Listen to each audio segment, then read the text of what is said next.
Okay.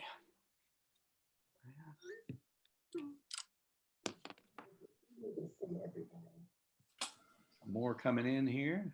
Everybody at once. This we like to see his gallery. Who are they on? Let's see if you said up there. Hold on. Let me see it.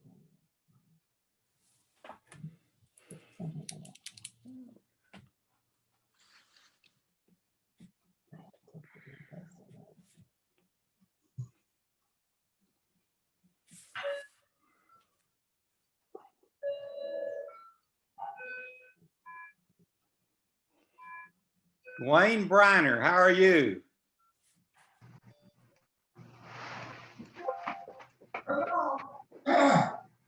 You're on mute, Dwayne. May not be there. Okay. Dwayne. Just a second. Okay. I just wanted to say hi. Hi, can you see me? No, I can't see you yet. You might want, maybe your video, lower left-hand corner. The what? There should be a video button over there in your lower. It says Start video. video. There you We go. can hear Dwayne Briner, but We can see him now. Hi. All right.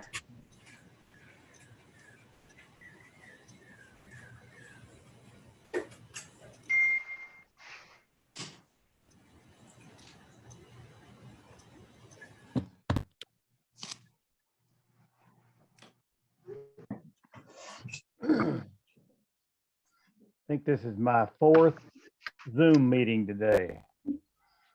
Going to turn into a Zoom meeting, I'm afraid.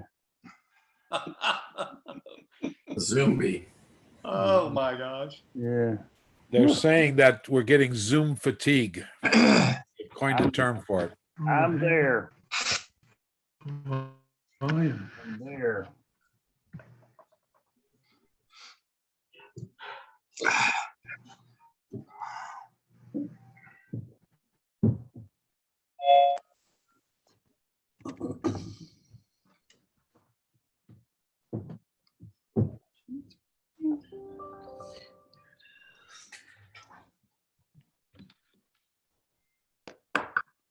It's just locked up. It's locked up. Yeah. Miss McPherson. Hi, Hey, Tom How are- Milton, how are you? I'm doing well. Thank you for the invitation. Appreciate it. That was Peter's doing, but we had talked about asking you to come, so I'm glad you were able to come. I'm delighted to be here. Are you keeping busy? Probably like everybody, busy and trying to stay safe and, All Do what those you can things, do. right? Yeah. excuse me.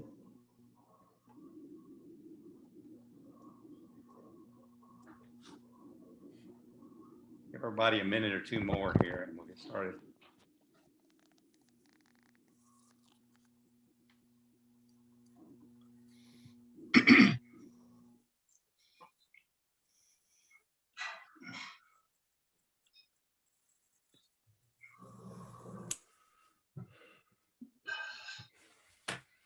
Okay.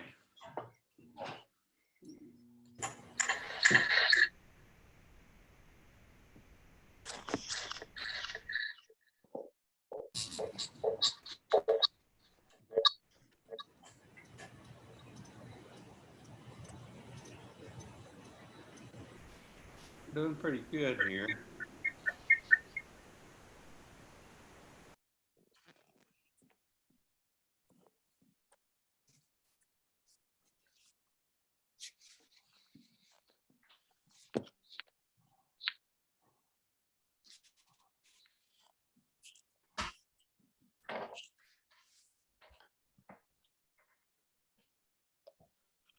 Okay. Oh boy. Oh, Yeah. Cadet Norton, how are you tonight? I'm doing very good. How are you? Just fine, just fine. Thank you for Hello. joining us. No problem. Hi, Louis. Hi, how are you? I think everything is fine here. Let's go ahead and get started. Let's see if I can do this without too much pain here.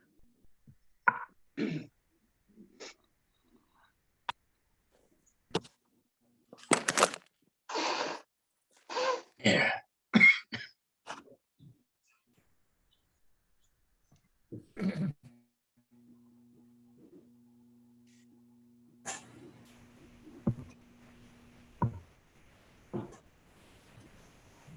Okay.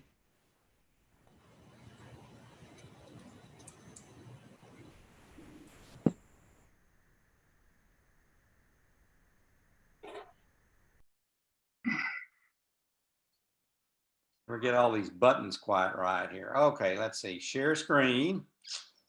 And I'm going to share the this one. Share. Then I'm going to go over here. I'm hoping to do this. Let's see. Here. So,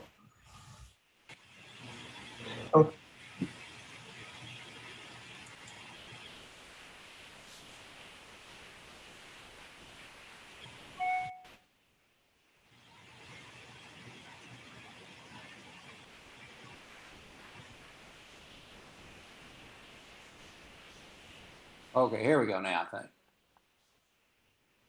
Okay, can you, everybody seen the title page there? Yes. Okay, great.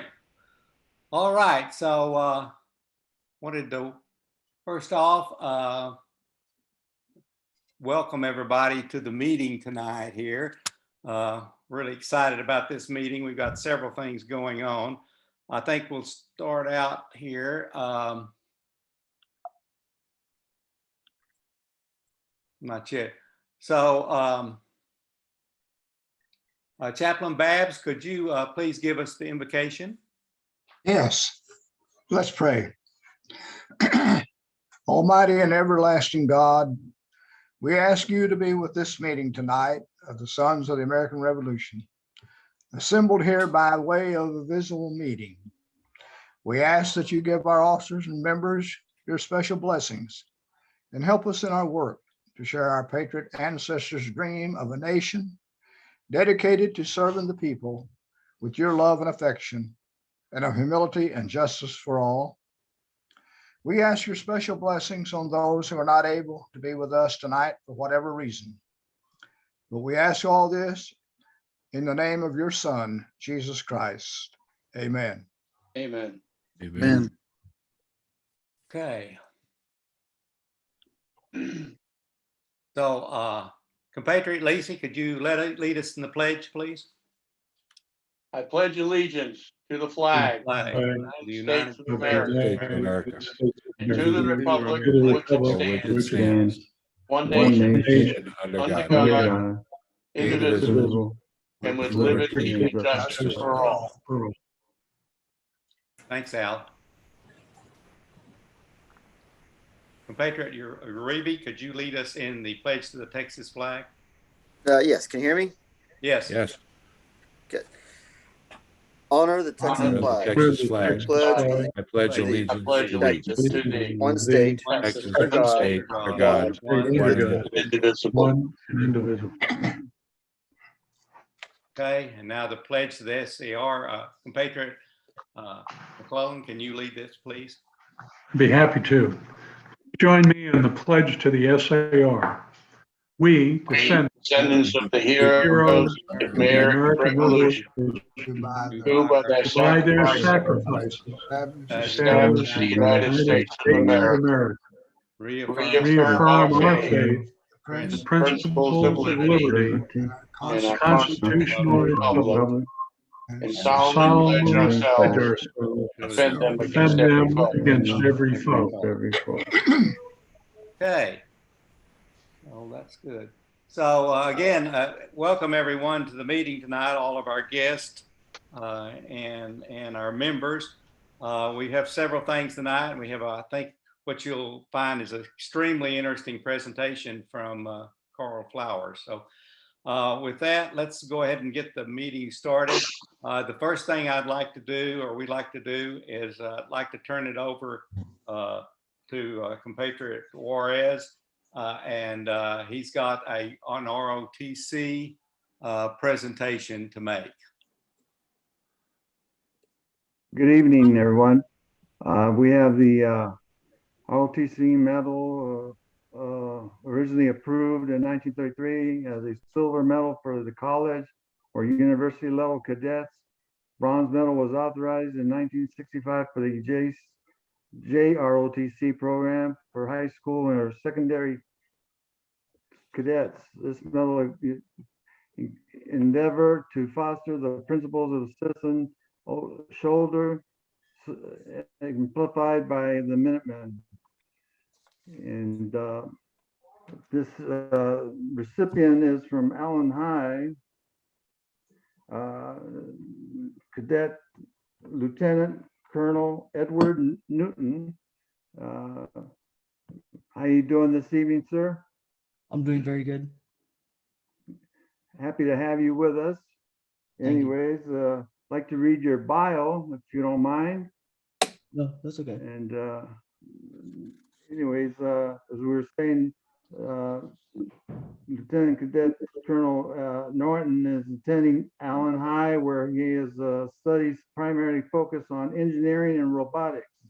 His proficiency and capabilities are endeavored by his participation on the Army drill, unarmed drill, color guard, and inspection competition teams. He has attended Marion Elementary, Curtis Middle School, the Lowry Freshman Center in Allen. Cadet Lieutenant Colonel Norton has also expressed to become an executive officer for the Allen Marine Corps JROTC for program for 2021 through 2022 school year. Upon graduation, Cadet Lieutenant Colonel Edward Norton plans to enlist in the United States Marine Corps and become a reconnaissance Marine. Anyways, pleasure having you here this evening. We have this. We have a certificate that will be mailed out to you.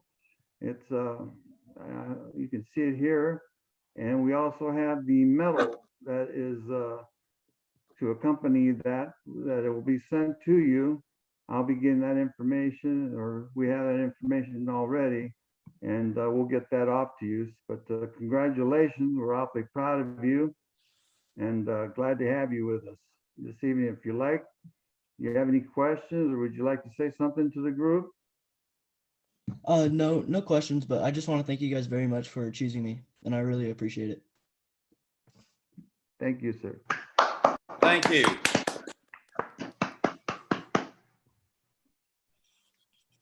Cadet Norton, you're more than welcome to stay for the evening if you'd like to, or if you have homework or some other pressing duties, we understand. I'll stay for a little bit, but I do have some homework, so I might leave in the middle. Okay, all Yeah, right, that sounds good. Okay, Right, great. I gotta get Welcome. somebody else into the waiting room. Okay, so that is that. We're going to move on here. This is our agenda for the night. We have a few things to discuss, but we were going to move right on into the program now. So with that, I will turn it over to Mark McCraw, who's our Vice President of Programs, to introduce our speaker for the evening. Thanks, Tom. We have a fantastic speaker tonight. Carl Flowers is a corporate trainer.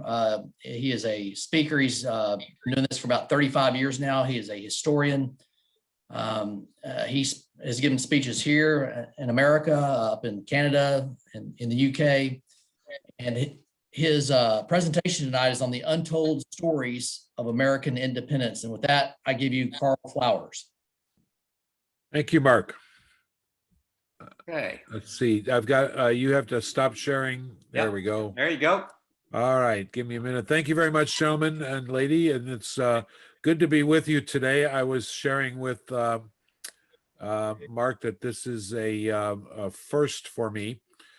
First meaning that I am, first time I've spoken to a Sons of the Revolution group. I do a lot of speaking at Rotary clubs. I do a lot of speaking at sales groups. I am a trainer, but my avocation and my interest over the last 50 years actually has been the revolution. And now with the oncoming of our 250th anniversary, I'm really dedicating the next chapter of my life to doing this, to telling what I call the untold stories of American independence. I appreciate the designation as historian, but I really don't do any original historic research. I am an amateur historian. I would prefer to be known as a storyteller. I believe that there are a lot of great stories that are being untold these days, that people, that we are neglecting some of the great stories of your ancestors. I envy you. I wish I was in that group. I am a second generation American. My grandparents are listed at Ellis Island and came to this country in 1906 and 1907. So I have nowhere near the history you have, but I love the country just as much. So it's good to be with you all today. I just a quick Zoom tip for you. If you go to the top of the screen where it says you're viewing Carl's screen or view options, if you do view options, pull down and click side by side. It will move the slides over to one side. You can still see the people's pictures on the other side, and you can adjust the size of the slides. That's I don't know if you knew that or not, but view options at the top center of your screen, side by side, will let you see what's there. And it'll give you a little control over the look of your screen anyway. As you know, the United States, and by the way, I'm giving you this presentation pretty much as I would give to people who don't know a lot about the revolution. I know that you are many experts and you have much history there, so I don't mean to be redundant with you or to disset you in any way. I'm just going to give it the straight way that I always give it. So if I step on your toe, I apologize, because you may know more about some of these things than I do. You know, we were founded 244 years ago, now 245 years ago, coming up to the 250th. Some of you, as I see your pictures, are like me, in that we remember the 200th anniversary, what we called the bicentennial. And we're coming up in just 5 years now on the what they call the semi-quincentennial. Say that 3 times and it's yours. The semi-quincentennial. Quincentennial is 500. Semi is 250. Not going to be as easy to say as the bicentennial was. So the U.S. Congress, in a rare moment of wisdom, has created a organization to celebrate the 250th anniversary, and they wisely did not call it semi-quincentennial. They're calling it USA250.org, which I think is a lot easier to say. So I've just decided over the next 10 years, I'm going to spend as much time as I can focusing on what happened 250 years ago, why it happened, and why it still works today, and why we want to keep it the way it was. So you might ask, or people do ask me, why talk about this? Is it relevant today? What's it got to do with my life and my business? I'm on the internet. I drive cars. I fly airplanes. What's that got to do with me? Well, when you think about it, the people who were involved in the revolution, your ancestors, were ordinary citizens. We didn't have a professional army. We really didn't have professional politicians. We had ordinary people, not to demean them. They were successful, hardworking, self-reliant people, merchants, farmers, doctors, booksellers, surveyors. But they all had one thing in common. They were after a goal called freedom. And in 1776, when they started, this new confederation of states, as they called it initially, had no money, no friends, an untrained part-time army, no weapons or uniforms, and a terrible one-loss record. They lost a lot more than they won, as you know. Yet, they took on the greatest nation in the world, and they won. How did that happen? I believe it happened because of certain principles that they have. I call these principles the spirits of success. And what I'd like to share with you today is just those 5 governing principles that I have found in some of their words and in some of their actions that I think are very relevant today to us, to our businesses, to our personal lives, to our churches. All these things still work today. We wouldn't have this country, though, if it weren't for the veterans. And so if there are any veterans among you, and certainly to our cadet, I want to just say thank you for making that sacrifice, for serving. And I think we owe them all another round of applause. All of the veterans in the audience, thank you so much. I can't imagine what it's like to sacrifice as you have done for our freedoms. So speaking of freedom, Thomas Jefferson was writing about the concept of freedom, and he said this: freedom is the right to choose for oneself the alternatives. Without the possibility of choice, without the exercise of choice, we are not men, but we are just instruments. We are just things. When you think about it, we in the United States call ourselves citizens. There's a lot of other countries in the world, including Great Britain, who are not citizens as much as they are subjects of the king. If you live in Saudi Arabia, you're a subject of the king or the prince. Today, we are citizens. We get to make choices. And of course, with those choices come consequences. But we're willing for that. We're willing to have that. So we get to choose. What is it that they chose? What are the things they chose? Well, let's kind of look at them and let's get started, shall we? In 1818, John Adams and Thomas Jefferson were having conversations. You probably know that they were best friends during the time in Philadelphia, and then Adams and then later Jefferson both went to France. In fact, Abigail Adams, John Adams, and Thomas Jefferson were great friends in France as they were negotiating and working with the government there. When they came back and formed the new country, that's when they became somewhat enemies. And they were bitter enemies as the second and third president and the vice president for George Washington. And then later in life, they became great friends again. In the late 18 teens there, they were writing mostly because Abigail Adams kept up the friendship in writing with John Adams. And John wrote explaining to Tom, as he saw it, what the revolution was about. He said the revolution was effected before the war commenced. It was in the minds and in the hearts of the people. In other words, he said before the first battle, before the first shot, people decided we want to be free. And when they made that decision, he said that was the revolution. After that, it was just history. It was just activities. By the way, you might know that Thomas Jefferson and John Adams each died on the same day. They both died on July 4th, 1826, exactly 50 years after the signing of the Declaration of Independence. Quite a coincidence, don't you think? Now, another gentleman, Thomas Paine, who was the tax collector from England, who failed and who came to the United States, but he was quite a writer. And in 1775, he wrote a book called Common Sense, a pamphlet, actually, that was one of the most popular pamphlets sold in the colonies. And he said in there, it's not the field of a few acres of ground, but it's a cause that we are defending. And the sun has never shined on a cause of greater worth. What I hear these gentlemen talking about is the first spirit of success, the first spirit of 1776. We need to set a goal and we need to believe in that goal. We have to have a reason for existing. We need a purpose. I talk to a lot of groups in training seminars, and I always ask that question, where are you going? And people say, you mean like this week? You mean like for vacation, where am I going? I said, no, where are you going in your life? Where are you going in the next 5 years, in the next 10 years? What is your purpose? What have you decided to do with your life? And regardless of what your age is, we always have reasons for existing and reasons for keeping to work. So what is your purpose? There was a book written years ago for high schoolers that said, if you don't know where you're going, you'll probably end up somewhere else.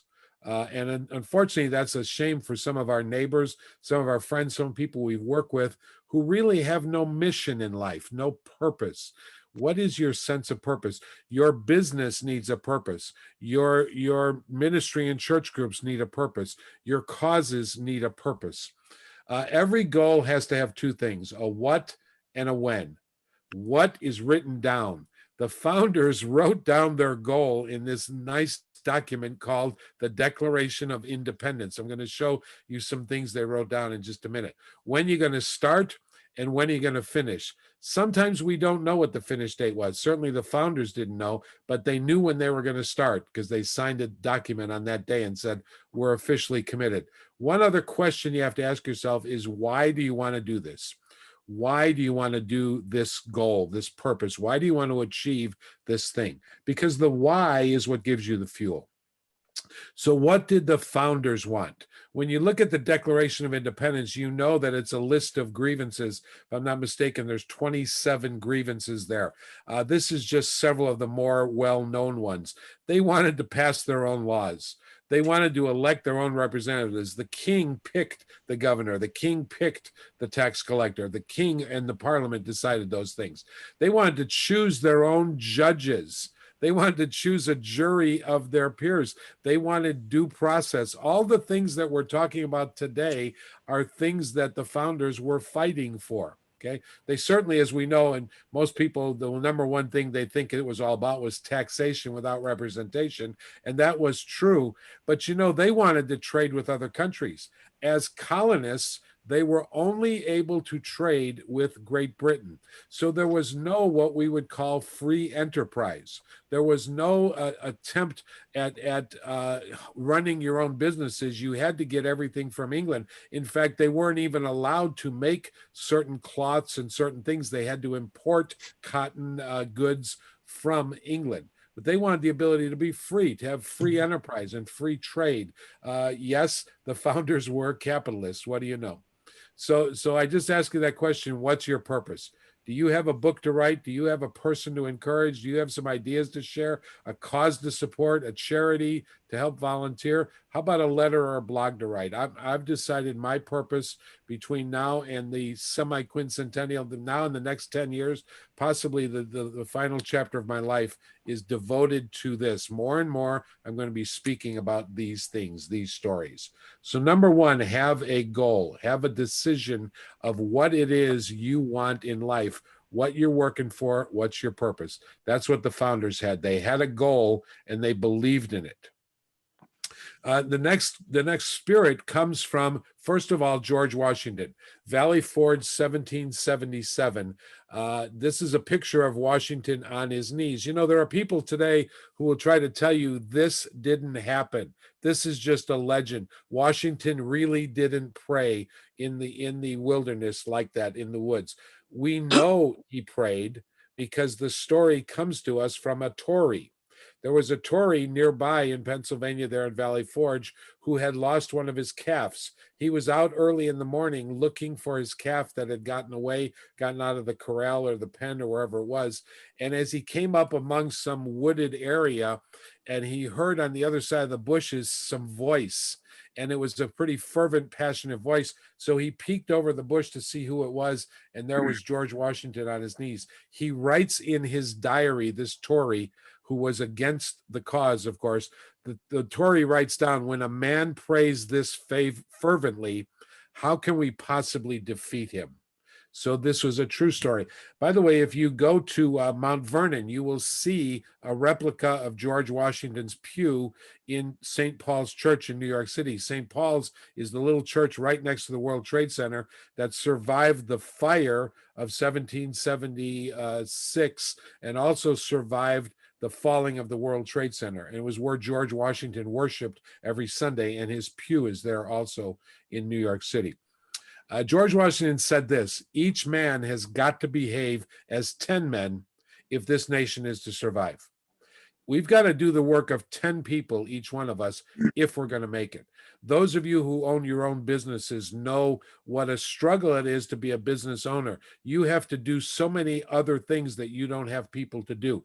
And as your business grows, you are called upon in all different areas. You don't make successful businesses by accident. It comes from hard work. Thomas Jefferson, when he talked about it, he was a little more poetic. He said the boisterous sea of liberty is never without a wave, for with slight efforts, how should one obtain results? it's foolish even to desire it. He said, this isn't going to be a smooth sea. This is going to be a rough sea. And that's what it takes to succeed, is to be able to sail through the rough seas. John Adams, on the day that they actually approved independence, they approved it on the 3rd. 4th is the official date we use, and they actually signed it. As most of you know, only Hancock and the secretary signed it on July 4th. The rest of them signed it later on in August. But on the day that it was decided, John Adams writes to Abigail. By the way, we know so much about the Revolution just because of the correspondence of John and Abigail Adams. They made copies of every correspondence they sent. They didn't have a copy machine. They wrote it out by hand before they posted it. There were a lot of their letters across the sea were lost, but they kept copies of them. And we know all about a lot of what happened due to their letters, as opposed to Madison, who actually burned a lot of his correspondence after he was president, because he said, who would want to read my writing? But Adams kept it all. The family kept it all. John Adams said this: I am well aware of the toil and blood and treasure that it will cost us to maintain this declaration and support and defend these states. He said, it's hard work. People are going to get hurt. They're going to die. They're going to lose their incomes. What I hear these guys saying is, be willing to pay the price. Be willing to do what it takes. In your business, you have to pay a price to succeed. There's a lot of hard work required. Any cause that you are for will take hard work. Are you willing to pay the price? Well, the last line of the Declaration of Independence, the founders wrote this: for the support of this declaration, we mutually pledge to each other our lives. We're putting our lives on the line here, our fortunes and our sacred honor.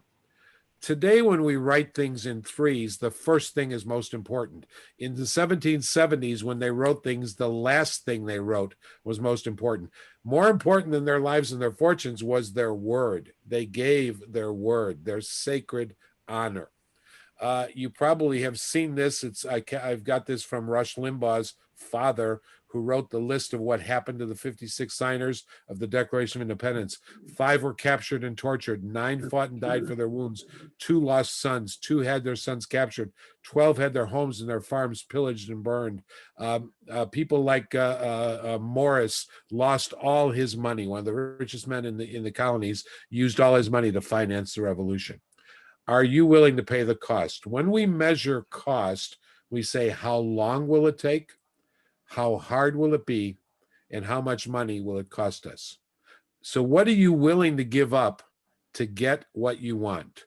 Are you willing to give up an afternoon of leisure to make your business grow? Are you willing to give up this relaxation to do this thing? A friend of mine once said to me, Carl, you are exactly where you have chosen to be. And the days that you chose to do something easy, I'm not against recreation. I'm not against taking it easy and relaxing, but every little choice we make each day determines what's going to happen to us the rest of our lives. So be willing to pay the price. The founders were. Set a goal and believe in it. Be willing to pay the price. Now, number 3 spirit is going to take me a little time to develop this one. This is some of the stories, and I'd like to come back and tell you these stories in detail sometime. I'm working on a book about many of these things, about some of the unknown and untold stories. In 1776, you know that the taxation on the colonists was really due to the French and Indian War, which was fought, the 7 Years' War ending in 1756, mostly fought on the North American continent. But Great Britain was out of money, and so they started taxing the colonies, because they said, we fought to defend the colonies. The colonists saw it a different way. They said, hey, we did the fighting. Anyway, the road to independence really gets started after these various taxes were put on the colonists, and the colonists started objecting. Most of it happened in the New England area initially, in Boston. So in 1770, 6 years before the signing of the Declaration of Independence, we had the Boston Massacre, and 4 colonists died instantly and 2 died later. In fact, the first man to die, they believe, was Crispus Attucks, who was a black runaway slave who was serving on a ship and just happened to be in town that day. There were some teenagers and some other people harassing a guard at the customs house. The guard called out the patrol. The patrol lost control of themselves with the snowballs and ice coming at them, and one of them fired. Okay. After that, we had the Boston Tea Party in 1773. Again, 3 full years before the Declaration of Independence. Now, please note, there are people who want to tell you today that revolution and changing ideas need violence, and even our revolution had violence. We had limited violence. When they threw the 340 cases of tea off the ships and into the Boston Harbor, they didn't burn the ships. They didn't burn down. They didn't destroy the other cargo, just the tea, because just the tea was taxed. They didn't destroy the pubs on the wharf. It was a very select, very focused violence. They just went after the tea. But when they did that, it was worth considerable amount of money, and it really irritated the king and parliament. So the next year, by June, it took 6 weeks to get information across the Atlantic. So the king sends Thomas Gage, governor and general. He had been in New York City as the general of all the military in North America. When he was there in New York City in the early 1770s and late 1760s, he wrote, one of the things wrong with the colonies is too many of the colonists have guns. I really believe we need to collect the guns. Well, the king sends Gage back in 1774 to take over from Hutchinson in Boston and to bring military rule to Boston. And they passed what were called the Intolerable Acts, where they closed the entire port of Boston and didn't let any trade go in and out. So that was the beginning of the end for the colonists there. They said, in fact, what happened in 1774, late in 1774, is about 9 of the colonies got together down in Philadelphia and sent representatives, and they met for about 6 weeks. And while they were meeting, they sent a petition to the king, and basically they said, please don't do this. Please don't clamp down on us like this. We're sorry. We'd like to work it out with you. But the king didn't change his acts. So now things heat up in Boston. And what's happening is they schedule a second Continental Congress a year later in May, and they hope to get all the colonies there. Meanwhile, in Boston, Gage is sending forays he's sending the redcoats out into the countryside, and he's trying to collect powder that's gathered there and trying to collect guns, and he's just marching his troops out into the countryside as an antagonization, as a threat to the colonists. And finally, they find out, he learns through his spies that there's a lot of munitions stored at James Barrett's farm in Concord. And so he puts a group of people together to go get the guns. By the way, there are people that want to tell you he didn't really go getting munitions. That's not true. He just went to arrest Hancock and Sam Adams, who were in Lexington on their way to Philadelphia. Well, he sent an awful lot of troops. He sent 700 troops to pick up 2 people. That's quite an overkill, don't you think? No, he was going after the guns. And then the orders, when you read the orders, say, oh, by the way, if you should happen to see Hancock and Adams, pick them up too. So we have the Ride of Paul Revere on April 18th. We have the Battle of Lexington in the early morning of April 19th, where the colonists were gathered under John Parker. About 86 of them are gathered on the green. They were not blocking the road. They were about 100 yards away from the road, standing at parade rest on the green, just to let people know. In fact, the Massachusetts Committee of Safety gave specific instructions: do not start any incidents, just show force, but don't start anything. So the colonists are off to the side as the vanguard comes up, and Major Pitcairn rides onto the green, and he sees the colonists there, and he's angry at them. So he takes his vanguard up into the green, away from the road to Concord, and says to the rebels, throw down your weapons, you scum. And John Parker says to his men, do not fire unless fired upon, but if they want a war, let it begin here. And actually, he gave the order to disperse. And about the time he gave the order to disperse, a shot rang out. It's believed it was a British shot. And 7 colonists died instantly on the green that day. Most of them ran away. Most of them dispersed. but they came back later with a vengeance. Now the British go 7 miles further out to Concord. They go through the town of Concord. They start searching for guns in Concord, and they send one platoon or one company over to Barrett's Farm across the North Bridge. As the platoon goes across the North Bridge, Paul Revere had been out all night, and William Dawes, the two of them, but there were about 40 riders out that night. Every town they'd go to, they would wake up other riders who would go in different directions. So they were warning all the communities while Revere and Dawes went on to Lexington and Concord. And so now we've got hundreds and getting to be thousands of Minutemen coming from all the towns to the Concord, Lexington area, and they're gathering in the hillside. As the company goes across the bridge, some colonists gather on the other side of the bridge. They go to James Barrett's farm. They find nothing, but when they come back to get across the bridge, the colonists are standing there. And so they're hurling, they're making noise and hurling epithets. And once again, they fire. The British fire at the blocked bridge, and a lieutenant and a major are both killed of the Minutemen. And that's when the fight begins in earnest. And of course, all the way back to Boston, there's tremendous fighting. There's losses on both sides. There are some atrocities on both sides. But in general, the British took a serious defeat. Gage had to send out a relief force of over 1,000 people to get his men back into Boston. And once they got in Boston, by the end of that day on April 19th, they're surrounded by about 3,000, possibly up to 5,000 Minutemen. Basically, they are locked into Boston.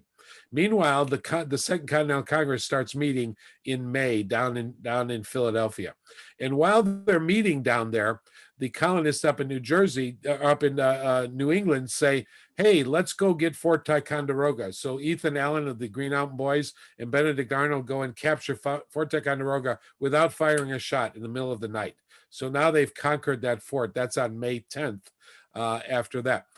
Meanwhile, the colonists decide to occupy the high ground over on Charleston Peninsula, and so they take Bunker Hill, and on June 17th, Gage has had it, so he unloads his people onto the peninsula, takes them across the bay, and they advance up on Bunker Hill. Twice they advance and are beaten back. Very little loss to the colonists, horrendous loss to the British. On the third attack, they managed to take Bunker Hill. Why? Because the Americans ran out of powder and gunshot.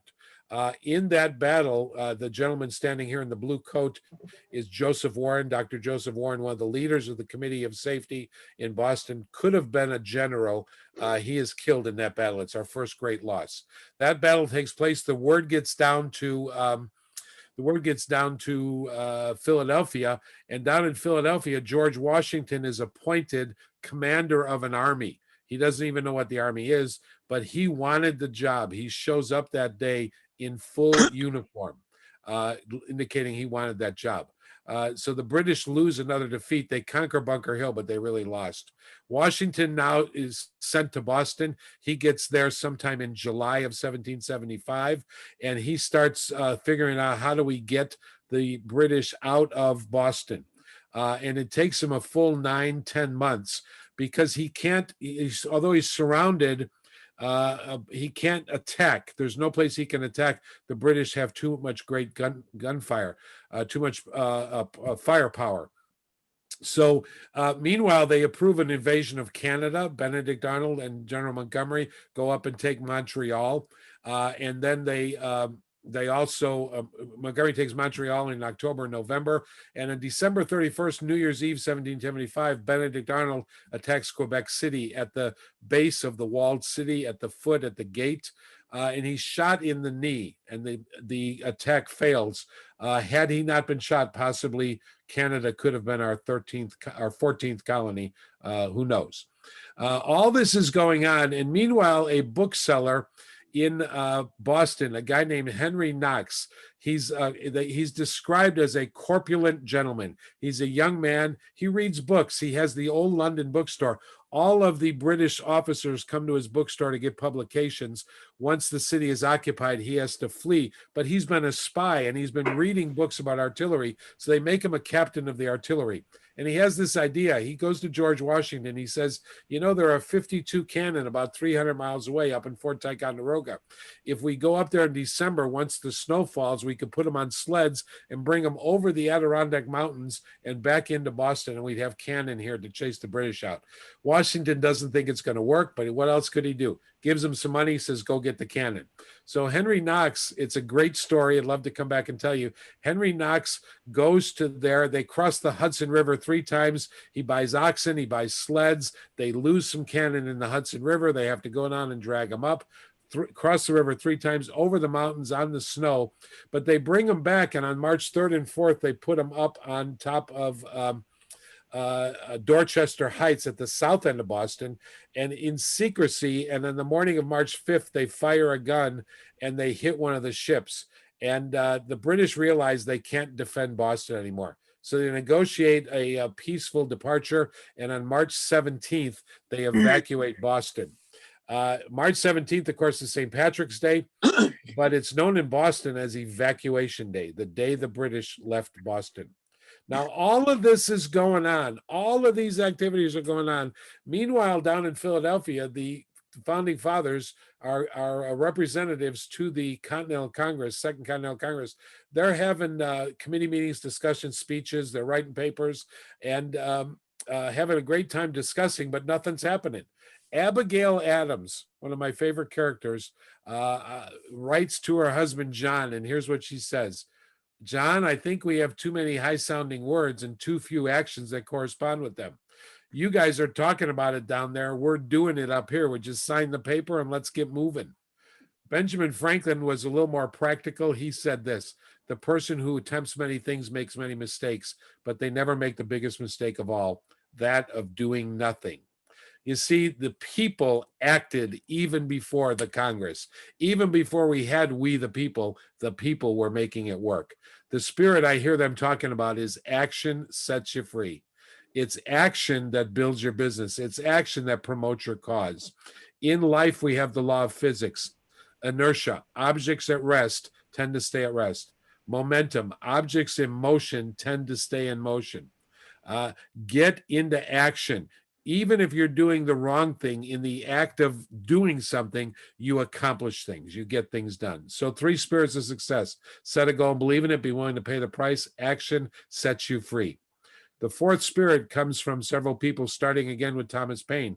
He wrote a 2nd book in 1776 in the winter, right about the time that they were conquering Trenton, New Jersey, when Washington crossed the Delaware. And in that book, he was trying to rally the people to support the troops. He said, these are the times that try men's souls.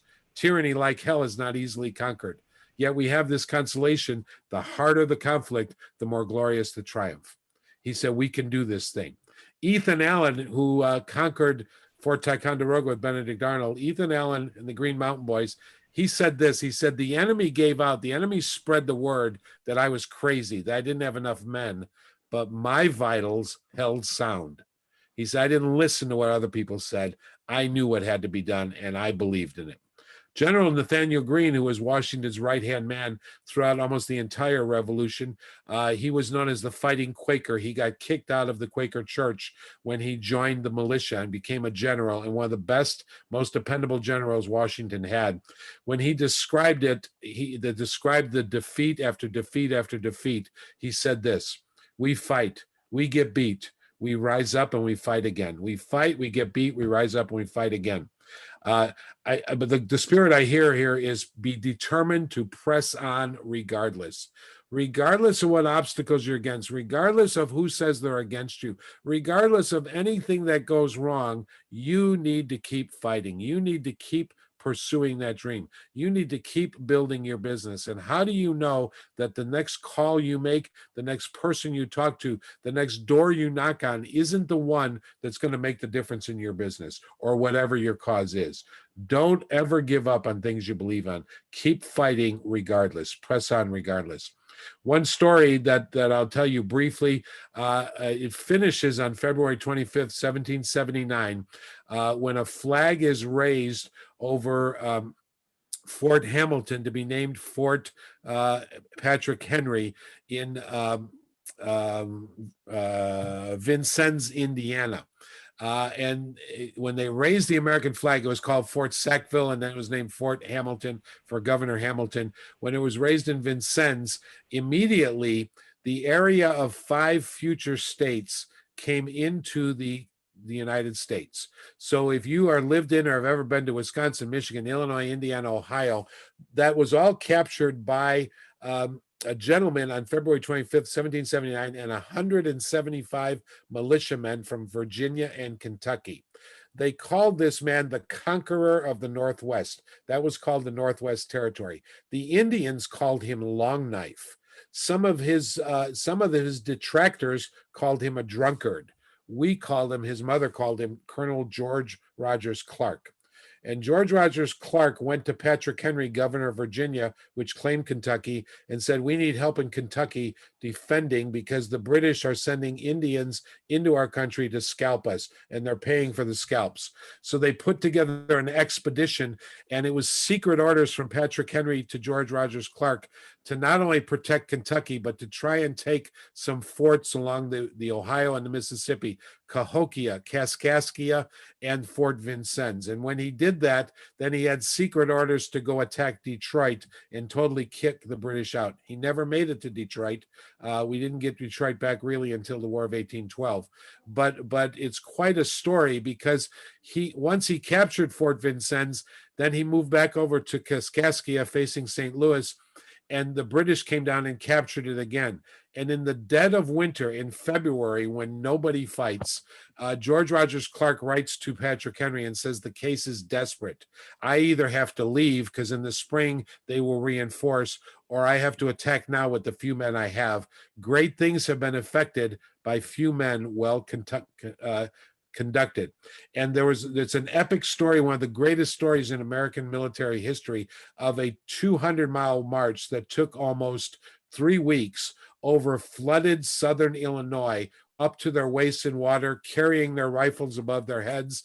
There's a story of of one of the drummer boys floating on his drum, and George Rogers Clark kept encouraging him to the next dry land, the next dry land, the next dry land. And after 3 weeks of marching, they faked it out and they took Fort Vincennes from the British, one of the greatest conquests, and doubled the size of the colonies. And that is George Rogers Clark, a great epic story of Kentucky and the frontier. So 4 spirits of success: set a goal and believe in it, be willing to pay the price, action sets you free, press on regardless. The 5th spirit starts on the Liberty Bell. I'm wondering if you know what's engraved. I'm sure many of you have seen the Liberty Bell. Do you know what's engraved there across the top? You can barely make it out in this picture. It's a quote from sacred scripture, the Old Testament, Leviticus 25:10, and it says, proclaim liberty throughout the land and unto all the inhabitants thereof. A quote from the Old Testament. When the founders met to sign the Declaration of Independence, in that declaration, they mentioned who they called the Creator, our divine friend, providence, sacred. They used words like this, and they said all men are created equal, endowed by their Creator with certain inalienable rights. About 30 years ago at the University of Houston, they did some research into the writings of the founders and who they read and what they quoted from. And the University of Houston determined that the founders quoted from the Bible 4 times more than from any other source. That in all their writings and all their letters, the founders had a biblical worldview. Their values were based on values found in the Old and New Testament. Now, I'm not suggesting that they wanted to make a Christian country, but they did make a country based on biblical values. If you compare this with our revolution, with a revolution that took place about 10 years later in France, France's revolution was based on man's reason.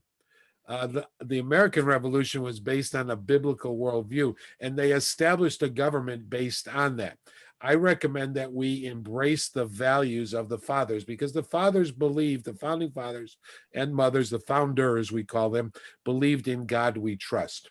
George Washington proclaimed many Thanksgiving proclamations. One of the first ones, he said, it's the duty of all nations to acknowledge the providence of Almighty God, to obey his will, to be grateful for his benefits, to implore his protection and favor. In 1787, the founders got together. The Confederation of States wasn't working, so they formed a constitutional convention back in the same place that they wrote the Declaration of Independence. And on June 28th, 1787, Benjamin Franklin made the longest speech probably of his life. Franklin was not a big speaker. He was a behind-the-scenes guy. You see him standing there. He's 82 years old, sitting there, 82 years old. He has gout. He has a cane. But he stood up because for 2 weeks they argued and nothing happened, and they were getting nowhere. His speech was recorded by James Madison. Now, both James Madison and Ben Franklin were not known as strong believers. At best, they were agnostics. They believed there was a God, but he wasn't involved in our daily life.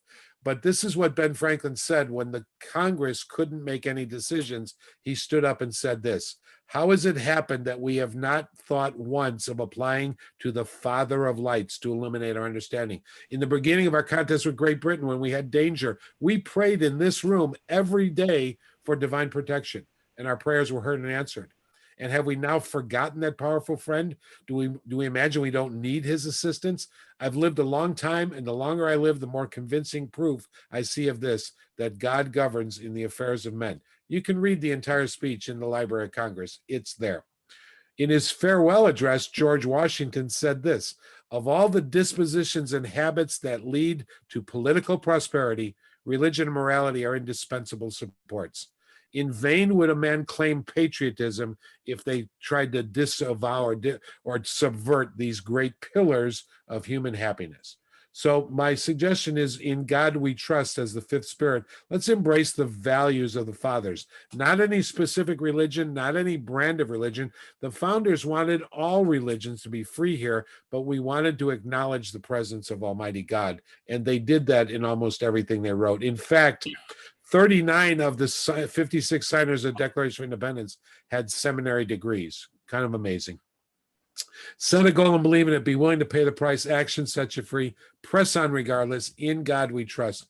Ladies and gentlemen, apply these values to your business, to your personal life, to your pursuits for the rest of your life. They still work today, and that we can still make this the great country the fathers always wanted it to be if we stick true to these principles. So what can we do? John Hancock, one of the richest men in the colonies, lost most of his fortune during the war, president of the Continental Congress, said this: I conjure you by all that is dear, by all that is honorable, by all that is sacred, that you not only pray, but that you act. So it was a twofold thing: pray and act. I have some application for you.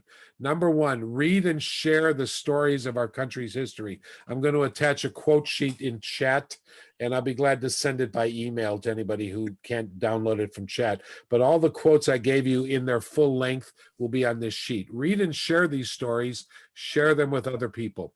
Get involved. Vote for men and women of character. Get involved in the local political process, in your local school board, in your local HOA, in your local community. Go to your local town city council meetings, or whatever they're called. Vote for people of character. The founders used the word virtue.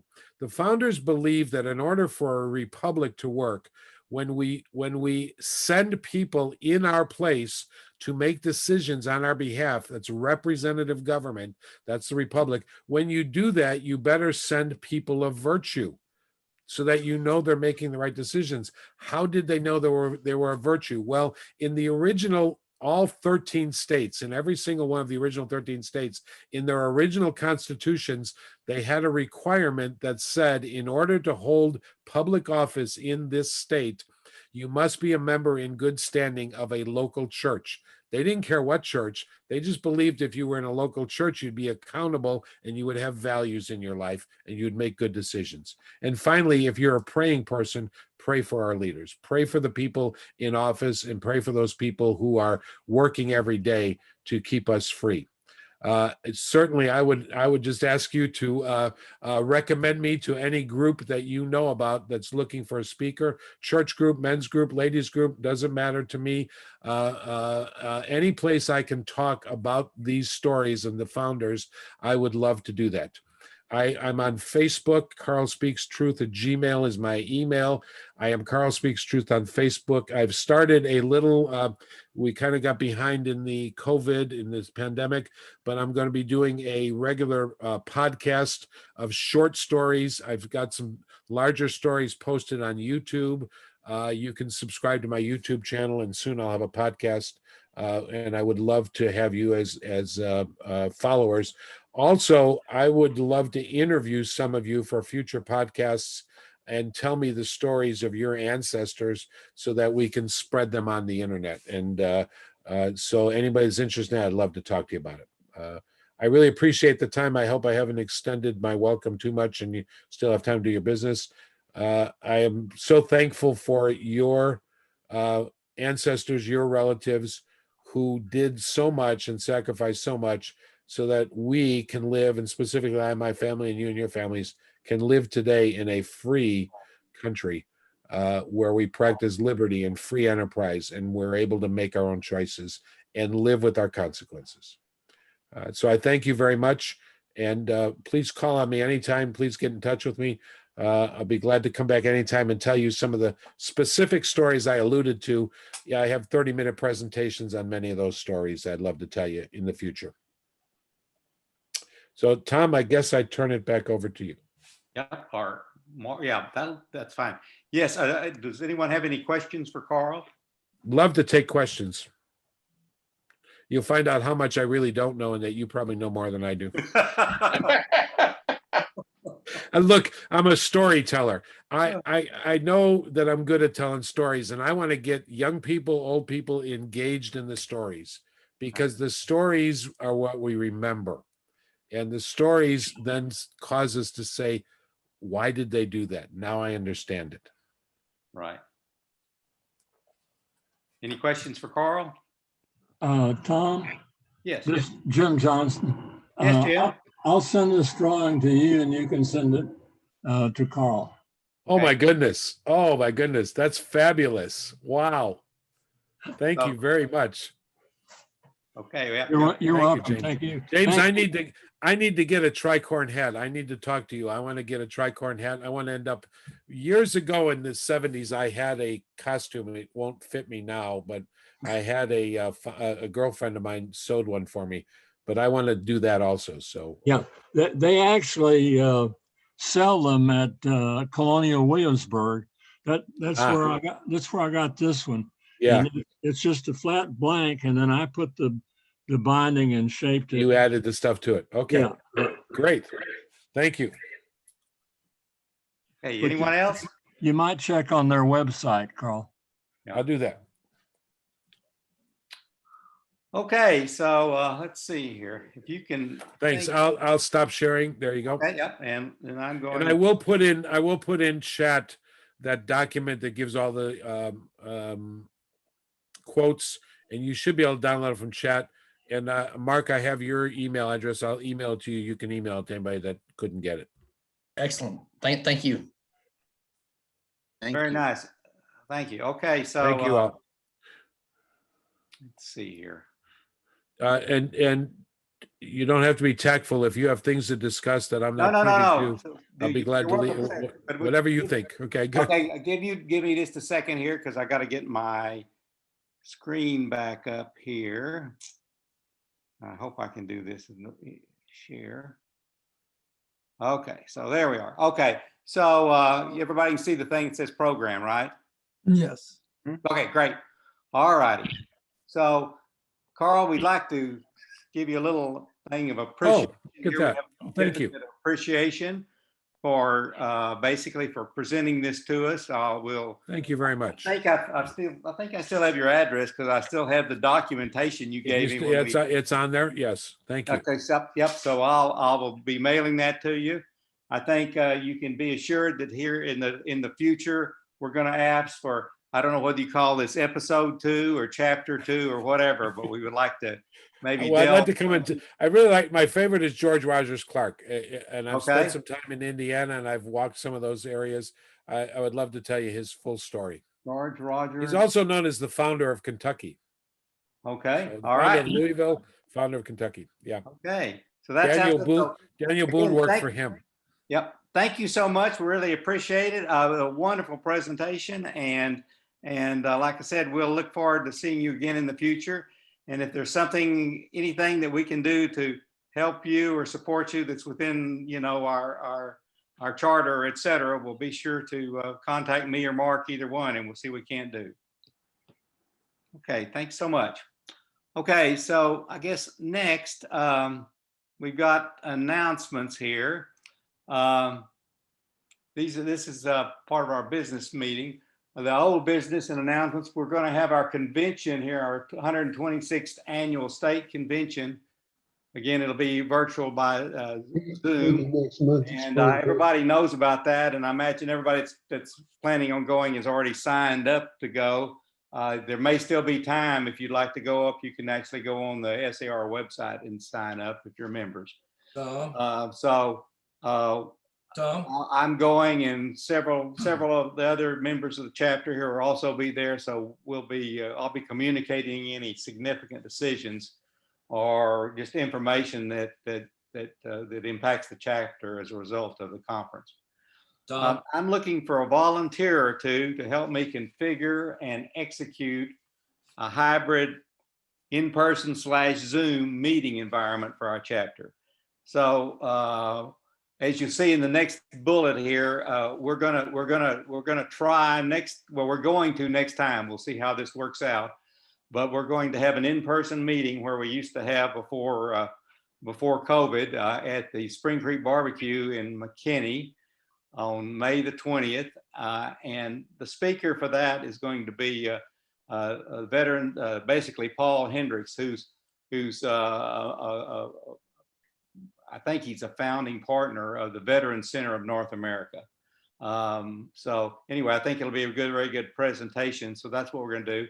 Back to my second bullet. Sorry, guys, I'm jumping around. But I want to try to see if we can come up with an environment such that the people who do feel comfortable or for various reasons, either when it gets into the fall, don't like to get out at night when it's dark after, when the sun starts going down at 4:30 or whatever, can still attend our meetings. And so I've been trying to work through that some, but it's obvious that I could use some help in setting that up and executing that. So again, I'm looking for 1 or 2 volunteers. Please contact me directly. I promise I won't wear you out. I just need some help in getting the focus, and then someone to help me if we do try to decide to try to do a hybrid meeting. So that's basically that.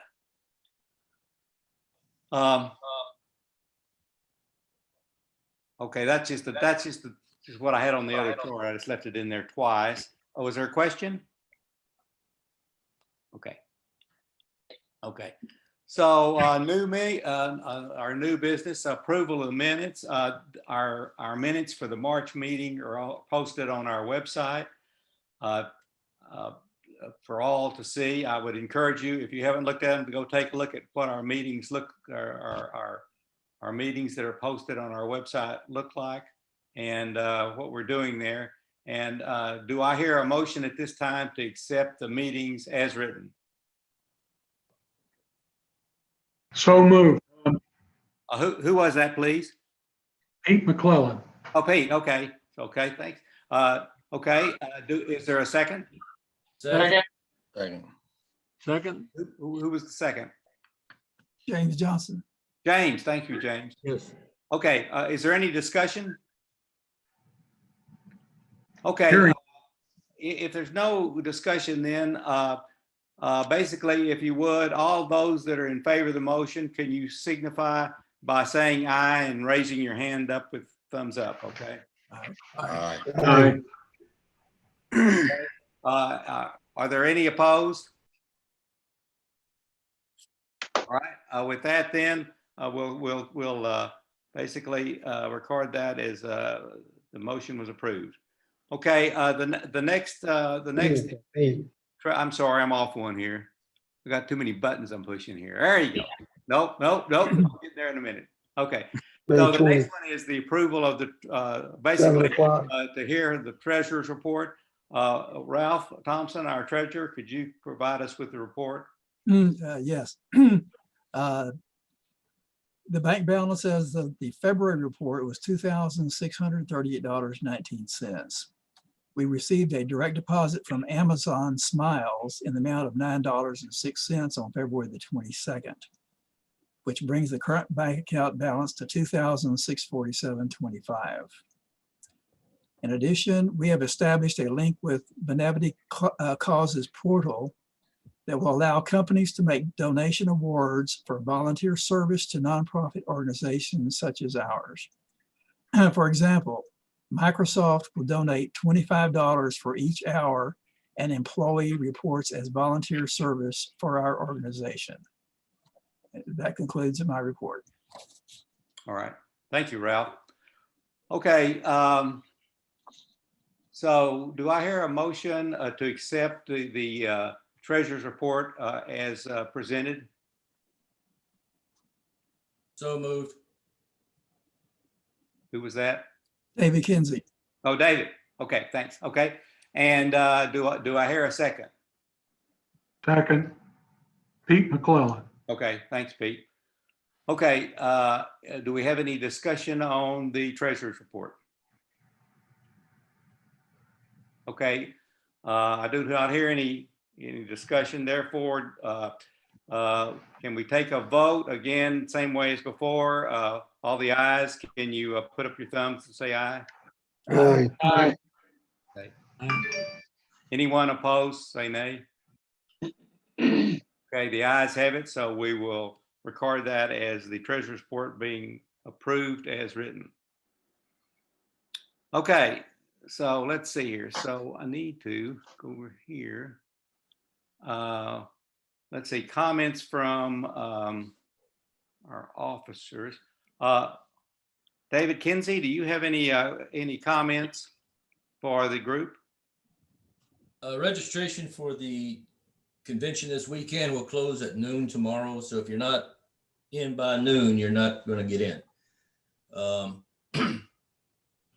And hopefully our bank balance is going to go up as soon as I can get the reports completed on membership dues. I'm still got back from vacation, ended up with food poisoning, so I've been down for the past couple of days, not able to do much. Okay. David, it's Ralph. What is your projection on getting that completed, just roughly? Depends on what they do with me next week, but I would say by the end of April, 1st of May. Okay, thank you. Yes, sir. Okay, let's see, who else? Do we have any other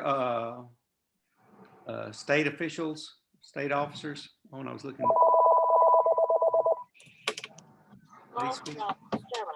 Please speak up if I'm missing one of you. Okay. Okay, I see more. Okay, so what I have on the screen now is some comments from Ted Wilson. He sent me an email the other day, and then we had a good discussion on a lot of things that he's interested in. Again, Ted is the vice president for the 11th district, which is the district that the McKinney chapter is in. The first thing is as hopefully a lot of you are aware, the Medal of Honor Museum is coming to Arlington, Texas.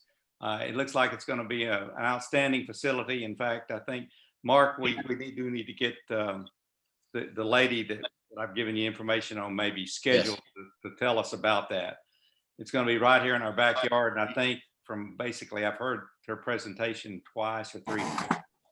And I think it sounds outstanding. So what they're doing there. So anyway, well, with that, they're going to be looking for a lot of participation, and basically like the SAR color guard is going to be in demand, I think, to support that and other things in the North Texas area.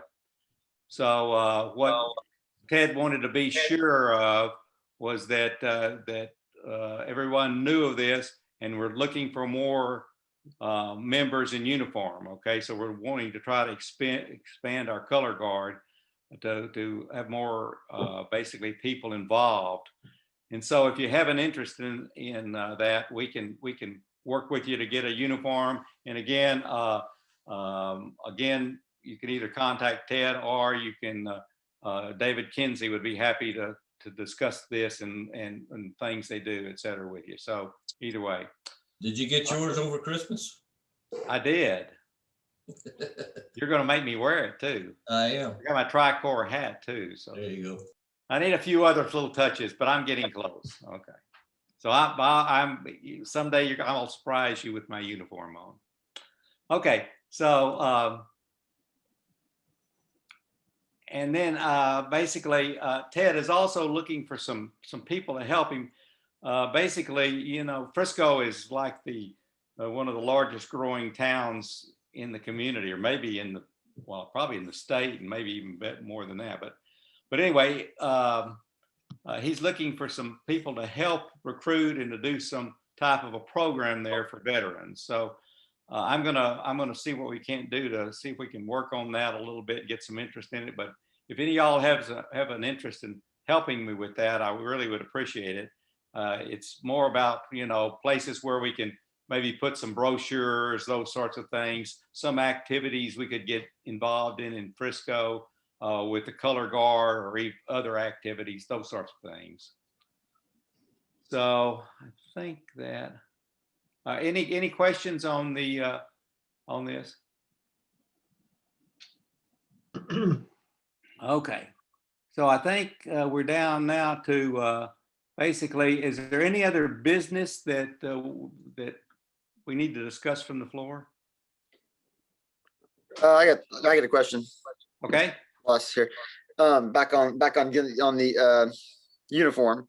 Instead of having people contact David individually, maybe David could just send out some information on like where to get these uniforms. Oh, okay. To the chapter. I can. Hey, David, let me do that since I've been buying. I bought some things, so I can send them some information on that. I'm gonna send it out to all the members of the chapter, and y'all can do what you think's appropriate to do with that email. Well, we've got a list. I'll send it out to the whole chapter. If you got a list of all the other vendors, I mean, we got a whole group of vendors. Oh, okay. So I only knew about the one that you told me to go to. Well, that's only because they were having a sale that day. Okay. Well, if you got a list, well, after you recover and get through this weekend and everything, would you mind sending that out? Or if you'll send it to me, I'll get sent out to everybody. Okay. Yeah, I can do it. Tom, this is TL. Yes. They can go on it. All of that stuff is published on the Texas SAR website. Okay.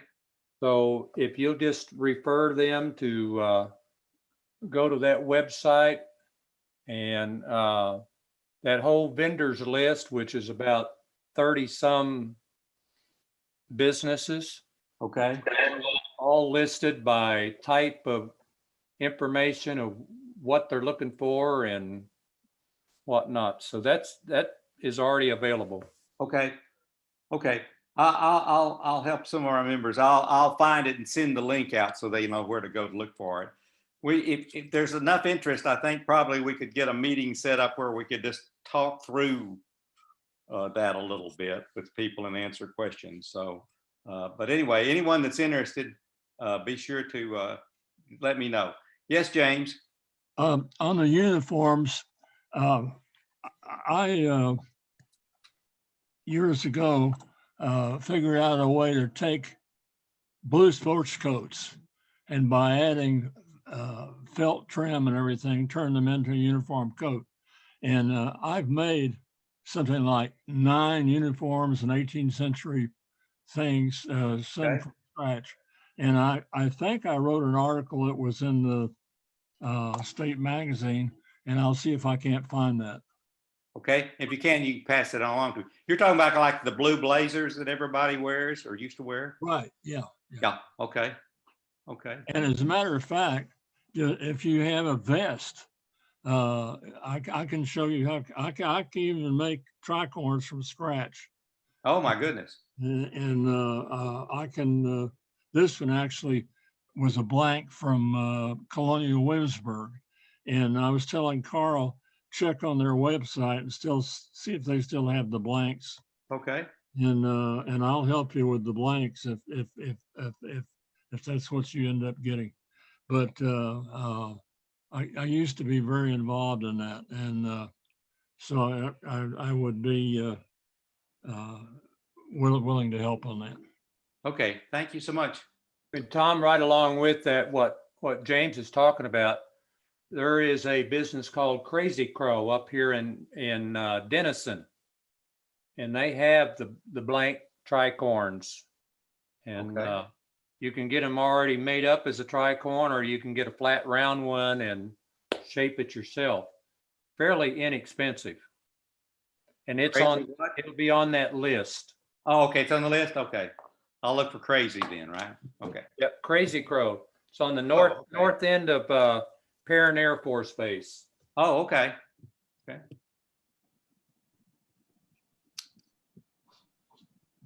Okay, is there any other business? Yeah, Tom, this is Pete McClellan. We might want to recognize that Missy, Yes. who's the DAR region of the McKinney DAR chapter, joined us this evening, and she still might be in the session. I see her. Missy, are you still there? Oh, there you go. Oop. Oh, there you are. You're muted. Sorry, I do this all the time at work. I put myself on video and then I start talking. Yes, I am still here. I've enjoyed the meeting and the program. Okay, well, thank Yep. you. Thank There's you. someone else here from the John Abston chapter also. Yes, so I have Jody Mills, who is our Okay. assistant registrar, is here as well. Okay. And then also Joy Bradford, whose husband is a member, she is here as well. Okay. Okay. Great.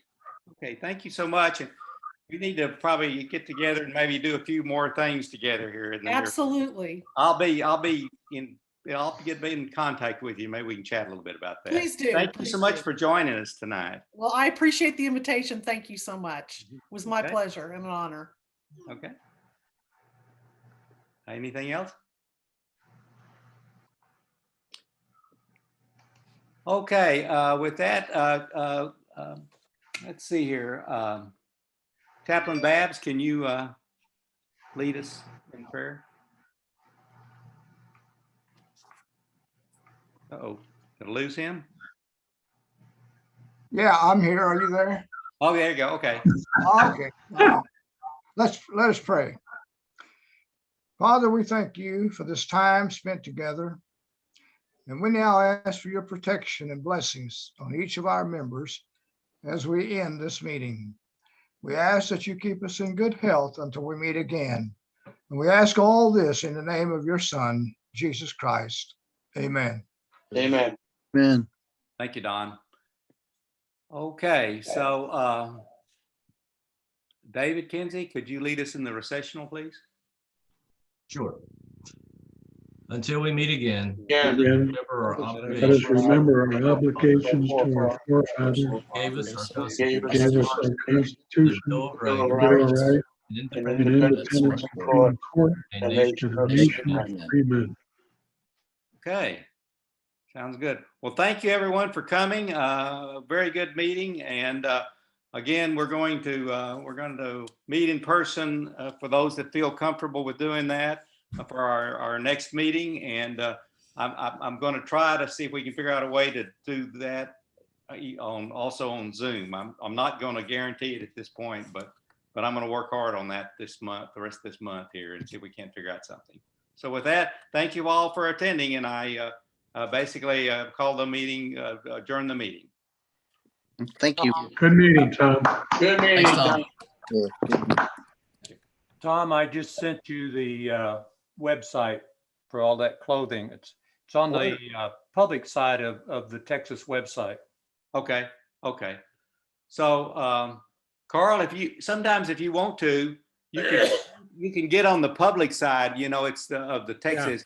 It's just say Texas SAR, You can I get found on it that. already. So if you're interested Yeah. in getting hats or anything, it'll talk about a lot of vendors there. Got it. And I just looked up Crazy Crow also. So Yeah, that's- Crazy Crow and Yeah. and like I said, there are several others. So they have there quite a few places that have uniforms, all those sorts of things. So. And Tom, I sent you a message and I sent you an email through Mark. I coordinate the hybrid. We're starting a hybrid version of a Sunday school class at Stonebriar, so I'm pretty adept at what it takes. So even though I'm not a member, I'd be glad to sit down with you and just show you. I would love to do that. I will.